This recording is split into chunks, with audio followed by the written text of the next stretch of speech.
Po. Ndërkohë, pak më herët e përmende një pjesë shumë la për shtypje të pjesa e ujit, sepse mund të helmohemi, bukfalisht edhe nga uji dhe ku e marrim.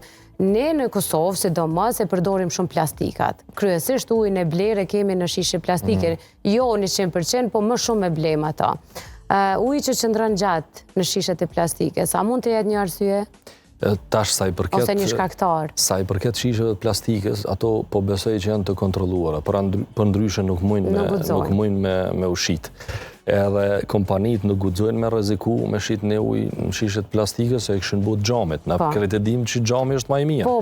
Po këto që janë, domethënë me teknologjitë e kohëve të fundit, janë të kontrolluara. Nuk besoj që kemi ndonjë rrezik. Okej, po e ndroj pyetjen pak më thellë. Ato janë të kontrolluara, janë të sigurta, por ne në shtëpi e abuzojmë, po themi, e mushim prej çato shishat e plastikës, shkojmë te një kran, se e praktikojnë plot kosovarë që shkojnë jo ku janë se s'pim bjen men Bajgore, Novo Bërde, ku janë disa prej kronave që mirret uji i mirë i natyrës, dhe përdoren ato shishe disa herë ripërdoren.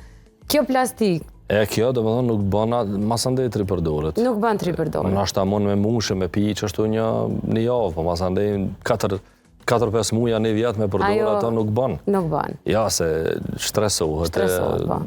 Aj uji në natyrë ka bakterje. Po. Edhe ky uji që pijet në sistemin e ujësjelësit, po ato janë të kontrolluar në nivel qashtë ullë të cilat nuk shkaktojnë infekcion. E qartë. E për atë duhet kontrol. Ndërsa, ma kujtove këta që kanë puse dhe e pinë ujnë prej puseve në përfshatra, ata duhet të kenë kujdes, sidomos me WC-n.